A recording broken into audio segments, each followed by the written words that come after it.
देगा, बचा लो। हम बचा देगा, कोई बात नहीं भैया।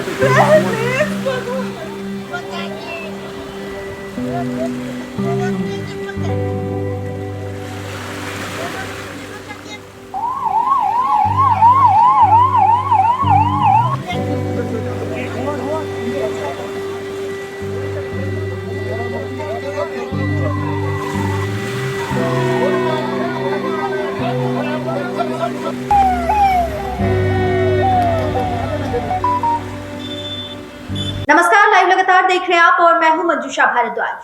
आज हम बात करेंगे इस घटना की जिसने पूरे देश को हिलाकर रख दिया है।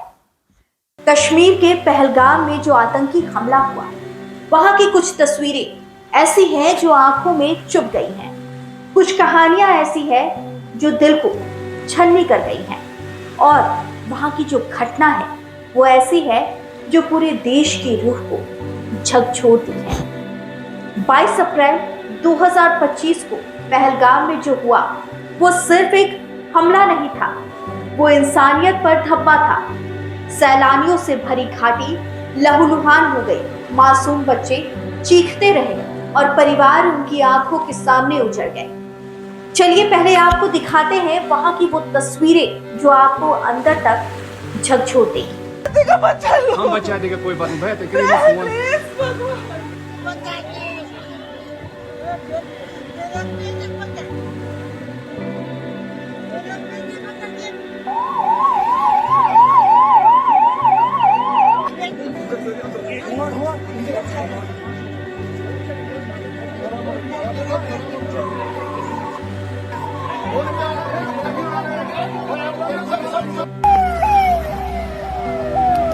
दोपहर करीब 1:30 बजे का वक्त था। पहलगाम की वादियों में सैलानी घूम रहे थे। लिद्दर नदी के किनारे खनखनाते झरनों के बीच अचानक गोलियों की आवाज गूंजती है और फिर घाटी खामोश हो जाती है, सन्नाटे में बदल जाती है। आतंकवादियों ने वहां हमला किया था, अंधाधुंध फायरिंग की जिसमें कई लोगों की जान चली गई। घटना के बाद प्रत्यक्षदर्शियों के मुताबिक आतंकियों ने सुनियोजित तरीके से हमला किया। सबसे पहले उन्होंने लोगों से नाम और धर्म पूछा। एक इंसान है, उसने उसको गोली मार दी। यहाँ पे उसने बोला कि शायद मुस्लिम नहीं है, उसने उसको गोली मार दी। नहीं, आप टेंशन मत लो। अब बेटा आप यहाँ पे रहो, हम साथ में। जो जवाब नहीं दे सके या जिन्हें उन्होंने हिंदू पहचाना, उन्हें वहीं मार दिया गया। पल्लवी नाम की एक महिला जो अपने पति और बेटी के साथ छुट्टियां मनाने गई हुई थी, उनके सामने उनके पति को मार दिया गया। उनकी आंखों के सामने सब कुछ खत्म हो गया। वो बस चिल्लाती रही, मेरे पति को बचाओ, लेकिन कोई बचा नहीं सका। हम बचा देगा, कोई बात नहीं भैया। एक और पर्यटक ने बताया कि हमलावरों ने लोगों को कलमा पढ़ने को कहा। जो नहीं पढ़ सका उसे गोली मार दी गई। झारखंड से कांग्रेस नेता और पूर्व प्रदेश अध्यक्ष राजेश ठाकुर ने इस हमले की कड़ी निंदा की है। इस पर उन्होंने भी प्रतिक्रिया दी है। जरा सुनिए उन्होंने क्या कुछ कहा है। जम्मू कश्मीर के पहलगाम से जिस तरह हृदय विदारक घटना की खबर आई है वो दुखद है, स्तब्ध करने वाली है। 27 लोगों के मारे जाने की खबर है, 2 दर्जन से ज्यादा लोग घायल हुए हैं।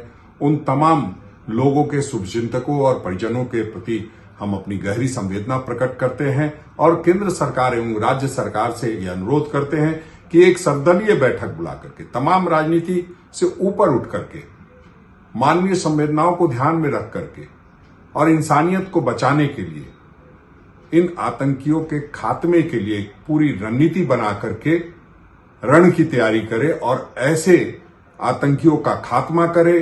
जो आतंक बढ़ा है उसको कैसे खत्म किया जाए उस पर विचार करे और एक रणनीति के साथ ऐसी घटना की पुनरावृत्ति नहीं हो उसको सुनिश्चित करे और साथ ही साथ आतंकियों को ऐसी सबक सिखाए कि आने वाले समय में इस तरह की कोई घटना करने से पहले उनकी रूह कांपे, क्योंकि जिस तरह की घटना हुई है उससे पूरा देश स्तब्ध है और हम इस तरह की घटना को कतई बर्दाश्त नहीं कर सकते। हमलावरों ने सिर्फ गोलियां नहीं चलाई, उन्होंने परिवारों को तोड़ दिया।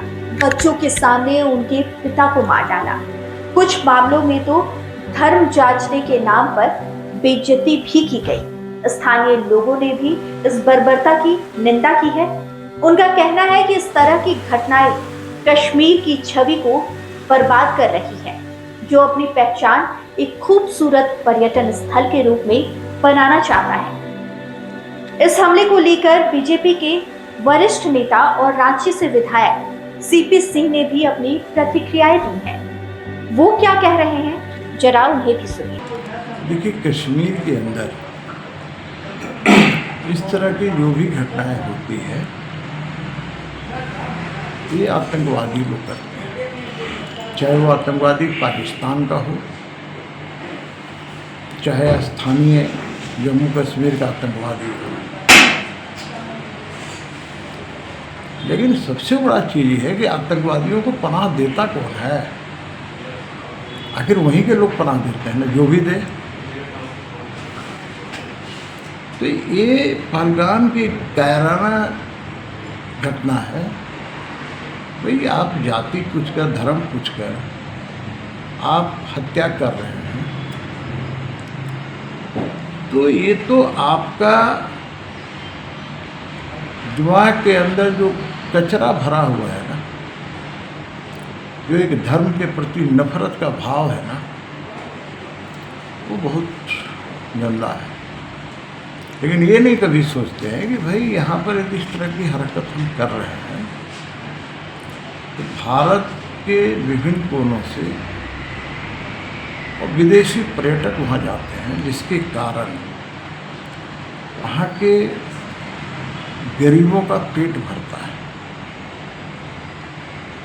चाहे वो घुड़सवारी वाले हों, चाहे बोझा ढोने वाले हों, चाहे गेस्ट हाउस वाले हों, चाहे होटल वाले हों, चाहे लेक झील जो लेक है उसमें भ्रमण कराने वाले हों, नौका विहार कराने वाले, जो भी है, उससे उनका पेट भरता है। वैष्णो देवी जाइए तो घोड़ा या खच्चर लेकर जो भी रहते हैं, कौन वहाँ के स्थानीय लोग हैं। मैं ये कहूँगा कि भाई, इससे वहाँ की रोजी रोटी पर असर पड़ेगा और स्थिति हो जाएगी कि पर्यटक नहीं जाएंगे तो कटोरा लेकर भीख मांगेंगे। मैं इसकी कड़ी निंदा करता हूँ और साथ ही मांग भी करता हूँ भारत सरकार से, इस आतंकवादी घटना के पीछे जिसका भी हाथ हो या जो भी संलग्न हो, उनको ऐसा कुचले कि इतिहास में और नाम दर्ज हो जाए। हमले के बाद सुरक्षा बलों ने इलाके को घेर लिया है।